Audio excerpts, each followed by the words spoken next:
everyone, a very logical day to all of you. Here in this video, we are going to understand the basics of reading comprehensions. हम समझने वाले हैं कि reading comprehension actually होता क्या है. Reading comprehension में किस प्रकार से हम क्वेश्चन सॉल्व कर पाते हैं, किस प्रकार से हम क्रक्स समझ पाते हैं, किस प्रकार से हम कॉम्प्रीहेंड कर पाते हैं, एंड foremost किस प्रकार से हम रीड कर पाते हैं. So without any further ado, let's get started with the video.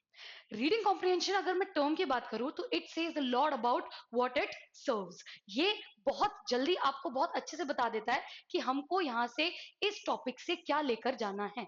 Why am I saying that? It comprises of what? Just two words, reading and comprehension, which have their own different meanings to it. Correct? इन दोनों के एक अलग अलग meaning होते हैं. Reading का मतलब होता है किसी चीज को पढ़ना, रीड करना. कॉम्प्रिहेंशन का मतलब होता है to understand something. Now wait, understanding is not it. हम लोग यही समझ के क्या करते हैं, किसी भी रीडिंग कॉम्प्रिहेंशन के पैसेज को अनसीन पैसेज समझकर आगे बढ़ जाते हैं. अब अगर हम अनसीन पैसेज समझ के आगे बढ़ जाएंगे तो we are just going to understand the words and not the feelings. We are not going to understand the idea. We are not going to understand the inference. बड़े बड़े नाम, oh my god, we are going to work on that today. Now, so the word reading means reading, लेकिन इससे अगर हम लोग को कोई एक मीनिंग निकालना हो और तो वो होता है to read everything प्रॉपरली. पूरे पैसेज को अगर मैं प्रॉपरली अच्छे से पढ़ती हूँ तो मुझे बहुत अच्छे से समझ आता है that what has been conveyed. Did you get the word I said? Conveyed. Now मैंने ये शब्द क्यों बोला है यहाँ पर? इट solely मीन्स कि मेरा इससे कनेक्शन है with the word comprehension. Now if I talk about the word comprehension, इसका मीनिंग तो होता है किसी चीज को समझना, to understand something, but also यहाँ पर अगर हम लोग एक छोटा सा मीनिंग समझ ले कि कॉम्प्रीहेंशन का meaning is to understand the information conveyed in the passage. ठीक है, अगर कोई इंफॉर्मेशन कन्वेड है पैसेज में और मैं उसको समझ जाऊं, I have not just red understood, I have read and comprehended the passage. ठीक है, मैंने पढ़ा भी है और पैसेज को कॉम्प्रीहेंड भी किया है. Now as I said it, comprehension is understanding, in this case the feelings. ठीक है, ऑथर के व्यू को, ऑथर की फीलिंग्स को समझना क्या होता है? कॉम्प्रीहेंशन होता है. Now let's understand it through some pointers. ठीक है, रीडिंग कॉम्प्रीहेंशन क्या होता है हमको तो पता चल गया है. किसी भी एक पैसेज को हम रीड करेंगे, रीड करने के बाद we'll understand the words, but हम क्या याद रखने वाले हैं? With words we are also are going to understand what has been conveyed from the passage. Now brings us to the first point, understanding the passage. Now understanding the passage से मेरा मतलब सिर्फ ये नहीं है कि उसमें जो लाइंस दी गई है उनको एक दूसरे से कनेक्ट करके मैं समझ पाऊं कि वो लाइंस क्या है. My question should be why along with what. ठीक है, what तो मैं पूछ ही रही हूँ क्योंकि मुझे जानना है कि पैसेज में क्या लिखा है, but also what I want to know here is why. ये पैसेज में क्यों लिखा गया है, ये पैसेज में कन्वे क्यों किया गया है, इस लाइन का पैसेज में क्या इंपॉर्टेंस है. This brings us to what? Understanding one passage. Now when I am understanding one passage, I am truly comprehending it, I am truly knowing the meaning behind it, and I am truly knowing कि इसमें understanding कितनी ज्यादा better हो सकती है. The last sentence है understanding कितनी better हो सकती है. उससे मेरा मतलब है understanding the idea. If I am talking about the idea, main idea को पहले समझते हैं कि क्या होता है, उससे हमको अंडरस्टैंडिंग बहुत कुछ समझ आ जाएगी. Now whenever I have to talk to you about a topic, मुझे आपसे अगर किसी टॉपिक के बारे में बात करनी हुई तो will I just without thinking speak about it? No, if I would have brain, I would not do that, right? I would think of it, I would have a thought in my mind, and to convey, in order to convey that thought, I'll make something up, some information up, and I'll present it in front of you. Main idea is exactly that. जब भी कोई author अपनी एक information को किसी एक paragraph के through, दो पैराग्राफ, सेट ऑफ 3 पैराग्राफ्स या what ever the content is, उसके थ्रू आपको कन्वे करना चाहता है, वो जो आइडिया होता है वो उसका मेन या सेंट्रल आइडिया होता है. Now how do we get it? हमको मिलेगा कैसे? मेन क्वेश्चन वो है. हमको मेन आइडिया तब मिलता है जब हम किसी भी इंफॉर्मेशन से उसकी इंफॉर्मेशन एंड कन्वेड इंफॉर्मेशन को बाइफरगेट कर पाते हैं. Will know that in detail later on. Detail में हम समझेंगे, बट हमको क्या जानना है? मेन आइडिया क्या होता है? Something that the author had thought about. Next is what has been conveyed. Now in order to understand it, we need to know क्या कन्वे किया गया है. इसके बारे में आपको मैं अभी बता चुकी हूँ. ऑथर कोई ना कोई बात कहेगा, कोई भी उस दुनिया में टॉपिक होगा, अगर रीडिंग कॉम्प्रिहेंशन में आ रहा है वो किसी ऑथर ने ही लिखा होगा. नो, एआई नहीं लिखता, ऑथर लिखेगा। करेक्ट, एआई बिल्कुल नहीं आएगा इसमें, ऑथर लिखेगा तो उसमें ऑथर के इमोशंस होंगे, ऑथर के व्यूज होंगे, ठीक है, ऑथर का एक लिखने का तरीका होगा, स्टाइल होगा, everything will be related to author, इसलिए हम उसमें से कुछ भी इन्फर या इन्फरेंस निकाल पाएंगे। Why? Because it will have a thought with it, ठीक है। And brings us to the word inference, as I just said. Inferences क्या होते हैं ना, बेसिकली इन्फरेंसेस होते हैं किसी भी पैसेज की information. Okay, is it that easy? No, it's not. Inference हम लोग इन जनरल डेफिनेटिव वे में बोले या डेफिनेशन के वे में बोले तो it is one information that has been hidden in the passage or presented in the passage which we cannot figure out in one reading। एक रीडिंग में जब हमको समझ नहीं आता ना बहुत अच्छे से, तो वो इन्फर्ड इन्फॉर्मेशन होती है। और अगर बिल्कुल आसान शब्दों में बोले तो इन्फरेंस को बोल दिया जाता है hidden view of the author. ना अगर मेरा पर्सनल व्यू माने इसमें, तो there is nothing hidden with inference. Inference में कुछ हिडन नहीं होता है, it's just one thing that the author wants us to know through the other things. कहने का मतलब, if I am talking about, for an example, it's a funny one, ठीक है, if I am talking about good singers in India, good singers ना, I'm talking about good singers in India. So I have told you the information A, Lata Mangeshkar, Nightingale, the best singer. I've started my passage like that. Okay, इससे मुझे क्या पता चल गया? I have understood the theme. Okay, we are talking about good singers. Theme clear हुई? उसके बाद I went on with legacy of Lata Mangeshkar, which has been followed by the singing of Shreya Ghoshal. Shreya Ghoshal is going very smooth with her career. ठीक है? And I'm going to the information C, which is talking about Palak Muchhal. She has very similar voice to Shreya Ghoshal. ना इन सब में ये सारी जो information है, इन सब में एक चीज पता है कॉमन क्या है? द मेलोडियस वॉइस, ठीक है। यूफोनिक वॉइस जो होती है बहुत अच्छी लगती है जो सुनने में, ये क्या है इन सब में कॉमन है, ठीक है। If I have to bring one inference here, I will be talking anything and everything about a good singer, a good singers trait, characteristic or anything related to melodious singing, right?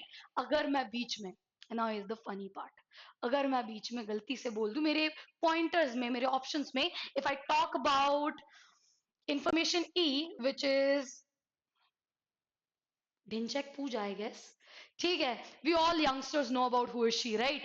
So if I talk about that singer, now with due respect, whatever she does in her career is good, but her singing is not, definitely not melodious, right? So ये जो information E होगी, क्या ये इसका inference बन पाएगी? नहीं। But अगर मेरा एक ऑप्शन किसी अच्छे सिंगर की कैरेक्टरिस्टिक या कोई भी, if I am talking about Sunidhi Chauhan for instance, ठीक है, if I'm talking about something which is relating to a melodious voice, तो वो किस में आ जाएगा? The inferences. Now see, information A, B and C. इससे मुझे क्या पता चल रहा है बहुत clearly कि information D is going to be a part of the passage. This information D is what? Inferred information. ठीक है, ये हो जाती है इन्फर्ड इन्फॉर्मेशन, ठीक है। Now another thing that we have here is a tone. Tone का मतलब होता है, बहुत कॉम्प्लिकेट करके बताया जाता है, बट टोन का मतलब होता है an expression of the author, ठीक है। The way I am speaking things to you is informative. मेरे कहने का जो तरीका है, मेरे जो बात करने का तरीका है, मेरी टोन इंफॉर्मेटिव है। लेकिन अगर मैं आपको रीडिंग कॉम्प्रिहेंशन के पर्सपेक्टिव से बताऊं, तो आई am talking in a very descriptive tone. Why? Because I am describing just one topic, reading comprehension. इस एग्जाम्पल से हम क्या समझते हैं कि मैं मेरे एक्सप्रेस करने के तरीके को आप तक पहुंचा रही हूं। एक्सप्रेस करने का तरीका क्या बन जाता है? हमारी टोन, ठीक है। Now let us understand reading comprehension through one passage. मैंने आपको एग्जाम्पल तो बड़ा रिलेटेबल बताया है, ठीक है। पैसेजेस इन जनरल सबकी शिकायत होती है, रिलेटेबल नहीं होते। Let's make it relatable today. Okay, in recent years, teachers of introductory courses in Asian American studies have been facing a dilemma non-existent a few decades ago when hardly any texts in that field were available. Now अभी के जो teachers हैं वो क्या face कर रहे हैं? Dilemma.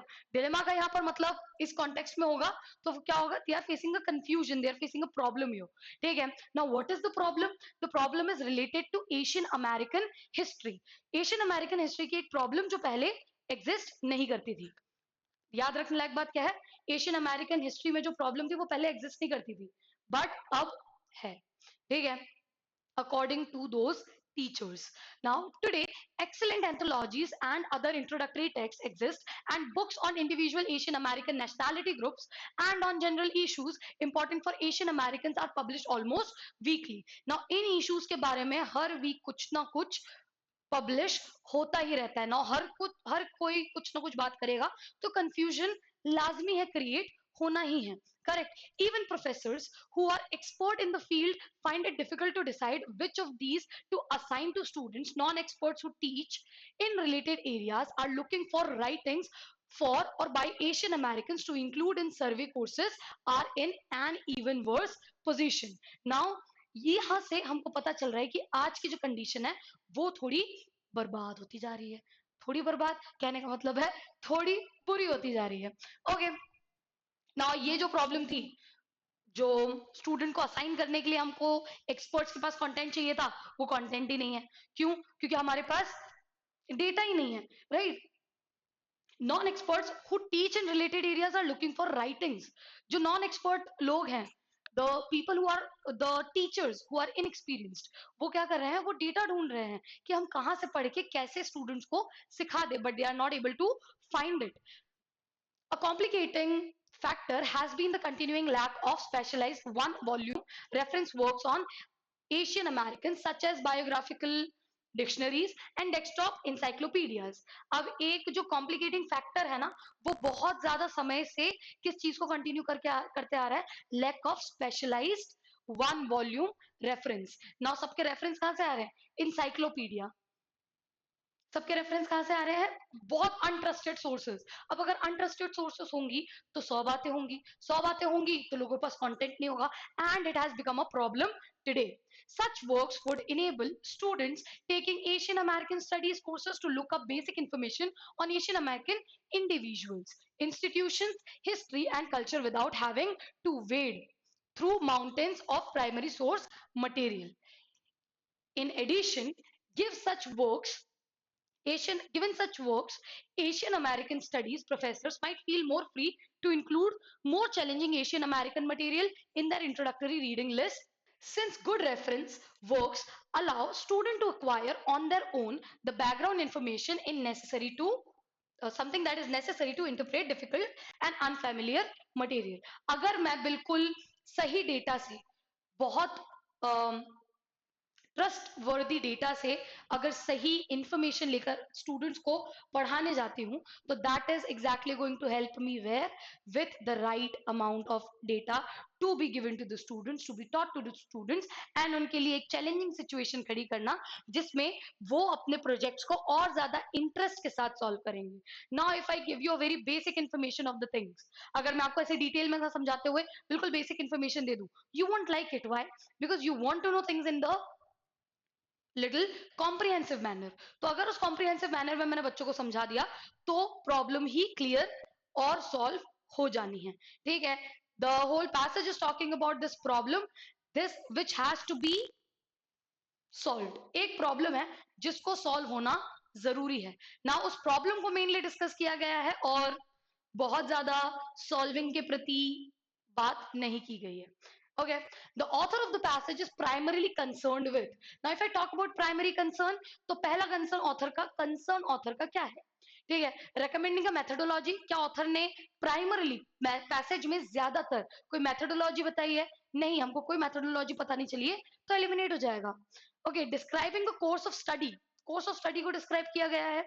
Again, किसी स्टडी को यहाँ डिस्क्राइब नहीं किया गया है, एक स्टडी में प्रॉब्लम को डिस्क्राइब किया गया है. Discussing a problem, accurately correct. यहाँ पर प्राइमरी कंसर्न क्या है, एक प्रॉब्लम डिस्कस करना जिसका हमको सोल्यूशन की जरूरत है. So we are discussing a problem here. Evaluating a past course of action. We are not evaluating any past course of action. We are basically discussing a problem related to past or history. ठीक है. So the right answer here very clearly will be option C. देखा किस प्रकार से हमने साथ में मिलकर उसको आराम से एलिमिनेट ही कर दिया. Okay, next question asks us the dilemma mentioned in the line 1 can best be. line 1 में याद हमने एक बात की थी एक वर्ड के बारे में which is dilemma. उसका contextual meaning यहाँ पर क्या होगा, let's see. lack of acceptable alternatives. ना यहाँ पर acceptable alternatives की बात नहीं की गई थी, यहाँ पर बात की गई थी कि alternatives की ही कमी है. Now there is no acceptable unacceptable, just alternatives. तो ऑल्टरनेटिव्स क्यों नहीं है, वही प्रॉब्लम थी। ठीक है, so acceptable is something that has to be eliminated. Lack of strict standards for evaluating alternatives. Strict standard for evaluating alternatives. ना यहाँ पर ऑथर ने बहुत सिंपली एक ही चीज के लिए बोला था कि एशियन अमेरिकन हिस्ट्री के लिए मेरे पास बहुत सारा डेटा है नहीं, बहुत सारे ऑल्टरनेटिव्स है नहीं, तो यहाँ पर इवेल्युएशन की बात ही नहीं आती है। So yes, hence eliminated again. preponderance of bad alternatives as compared to good ones. Again, alternatives को compare नहीं किया गया, बताया गया कि alternatives है ही नहीं। ठीक है, which brings us to option D, multitude of different alternatives. This is something that is the dilemma. हमारे पास जो alternatives है वो हमारे पास अच्छे हैं ही नहीं, हमारे पास इतनी जगहों से अजीब अजीब इंफॉर्मेशन आ रही हैं कि जिससे हम बहुत ज्यादा त्रस्त हो चुके हैं, या we are not finding the trustworthy source. ठीक है, पूरे पैसेज में ऑथर एक ही चीज कह रहे हैं कि हमारे पास जितनी भी इंफॉर्मेशन आ रही है, although we are getting information, हमारे पास डिलेमा इसलिए क्योंकि हमारे पास इंफॉर्मेशन है, बट इंफॉर्मेशन इतनी आ रही है जिसमें से एक भी ट्रस्टवर्दी हम कहने के लिए बिल्कुल उसको क्वालिफाई कर ही नहीं सकते हैं। ठीक है, तो there is what multitude of different alternatives which can not be trusted. बहुत clearly the answer has to be option D. हमारे पास ऑल्टरनेटिव्स जो ट्रस्ट वर्दी है उनकी बहुत ज्यादा कमी है, और इतना डेटा है कि हम किसी पे अब ट्रस्ट नहीं कर पा रहे हैं। So that is our problem. The passage suggests that the factor mentioned in lines, the second paragraph complicates professors attempt to construct introductory reading list for course in Asian American Studies in which of the following ways. Author इनमें से किस तरीके से जो introductory lines है, second paragraph उसको complicate कर देता है। How does it get complicated, जिसमें ऑथर ट्राई कर रहा है कि इसका एक सोल्यूशन मैं रीडिंग लिस्ट के थ्रू निकाल सकता, by making it difficult for the professors to identify primary source material and to obtain standard information on Asian American history and culture. Now बिल्कुल क्वेश्चन के पर्सपेक्टिव से आपको बताऊं और सॉल्विंग के पर्सपेक्टिव से बताऊं, तो यहाँ पर एक चीज में हमारी हेल्प हो गई है, विच इज सेकंड पैराग्राफ। ठीक है, हमारे पास दो पैराग्राफ थे, सेकंड पैराग्राफ की इन्फॉर्मेशन से मुझे कुछ इन्फर करना है। ये जो इन्फॉर्मेशन है which is in option A is from first paragraph, hence I eliminate it right away. ठीक है, by preventing professors from identifying excellent anthologies and introductory texts in the field that are both recent and understandable to students. नहीं, हमको data ऐसा चाहिए जो ज्यादा अच्छा हो। ठीक है, जो हमको और ज्यादा इंटरेस्टिंग बनाने का तरीका है वो डेफिनेटली स्टूडेंट्स को कुछ चैलेंजिंग प्रोजेक्ट्स देना है, but not at all recent understanding के हिसाब से हम आगे बढ़ जाए, हमको डेटा प्रॉपर चाहिए है। Okay, hence option B eliminated. By preventing professors from adequately evaluating the quality of numerous text currently being published in the field. Now अगर मैं इवेल्युएट ही करने जाऊंगी तो इससे हेल्प तो फर्दर हो नहीं रही है, besides it's not given in the second paragraph, hence eliminated again. Okay, by making it more necessary for the professors to select readings for their courses that are not too challenging for students unfamiliar with Asian history and cultures. लेकिन अगर मैं कोई ऐसा data दे देती हूँ जो students के लिए और ज्यादा चैलेंजिंग ना बनते हुए उनकी कंफर्ट जोन में आ जाती है, तो मेरे पास उनको पढ़ाने के लिए डेटा बचेगा। I have the data with my self for them, तो I choose the readings and I give them project related to it, ताकि मेरी रीडिंग से वो पूरी तरह से समझ ना सके और साथ ही साथ अपने प्रोजेक्ट्स और ज्यादा बेटर हो सके, अनफेमिलियर चीजों से बहुत ज्यादा चैलेंजेस जो क्रिएट हो रहे हैं उनको वो सॉल्व कर सके। That will be the right way, I'll give it a solution, right? And to be precise with the passages information, the very last lines of the passage talk the same thing. ठीक है, जो very last lines of the passage है वो same बात कर रही है कि यार हम लोग ने अगर ऐसा कुछ कर दिया काम बन सकता है, लेकिन क्या है, प्रॉब्लम तो अभी भी प्रॉब्लम ही है। तो according to us the right answer should be option, the passage implies that which of the following was true of introductory courses in Asian American studies a few decades ago. कुछ decades पहले तक कौन सी ऐसी चीज थी जो true थी introductory courses के बारे में इन ऑप्शंस में से। ठीक है, कब की बात चल रही है, few decades ago. The range of different textbooks that could be assigned for such courses was extremely limited. ठीक है, जो ऐसे टेक्स्ट बुक हुआ करते थे जो इस पे हमको सोर्सेज दे सके या हमको इससे रिलेटेड इंफॉर्मेशन दे सके, वो बहुत लिमिटेड हुआ करते थे, accurately given in the passage. But let's see the other options as well.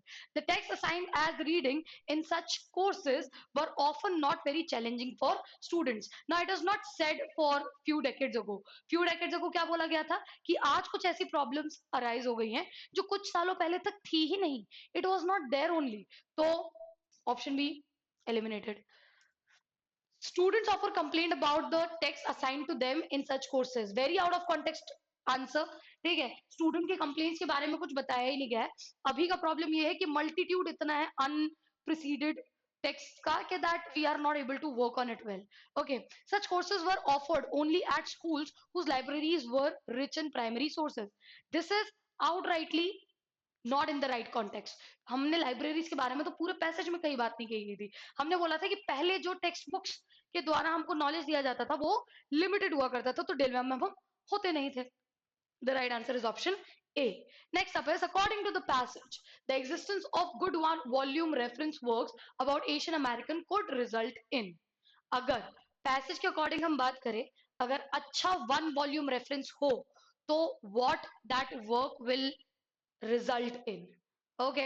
Disagreement amongst professors of Asian American studies regarding the quality of the sources available in their field. अब उनकी field में जो resources available है और sources available है या quality available है, उसके बारे में बात करने से यहाँ पर और ज्यादा सुधार हो सकता है. Now if I talk about this with the reference of the passage, it is incorrect. क्यों? क्योंकि पैसेज में इसके बारे में ऑलरेडी एक इंफॉर्मेशन दी है and we are trying to find a match to that. Basically वहां पर क्या कहा गया था, मैं बिल्कुल स्पॉइलर ही दे देती हूँ कि हमारे पास अगर बहुत अच्छे रेंज की इंट्रोडक्टरी बुक्स आ जाती है या उस रेंज में हमारे पास एक मटेरियल ऐसा आ जाता है जिसमें रीडिंग लिस्ट सही हो, तो यहाँ पर प्रोफेसर्स का काम बेटर हो सकता है और स्टूडेंट्स के पास ज्यादा मटेरियल हो सकता है रीड करने के लिए. ठीक है, this is what we are finding. An increase in the number of students signing up for the introductory courses in Asian American studies. Our problem was never the students or number of students. Our problem was what? Our problem was the content that we are providing. So eliminated. Increased accuracy in writings that concern Asian American history and culture. Accuracy नहीं बढ़ानी है. Although trusted sources चाहिए, but trusted sources चाहिए. हम accuracy writings में नहीं बढ़ाएंगे, trusted sources ढूंढेंगे. The inclusion of wider range of Asian American material in introductory reading list in Asian American study. या क्या कहना चाह रहे हैं? The inclusion of wider range of Asian American material. Asian American material का wider range जब हमको मिलेगा in introductory readings itself, we are going to be better at our one volume reference work. So the right answer here according to me should be option D, and the right answer is option D. अगर आपको थोड़ा heavy लगा हो passage और अगर आपको लगा हो कि इंफॉर्मेशन जो थी वो आधी थी या आधी पैसेज में नहीं थी, इन सब का आंसर सिर्फ एक ही है. You and me together understood what had been conveyed in the passage. Passage में पूरी तरह से कन्वे क्या किया गया था, हम सब ने मिलकर यही समझाए. इसकी वजह से जितने भी हमने क्वेश्चन सॉल्व किए, we solved 5 questions and those 5 questions had the right answers with the right explanation of the right answers and the wrong options as well. This is exactly how we are going to study reading comprehension together. And with that, my time and reading comprehension class is over.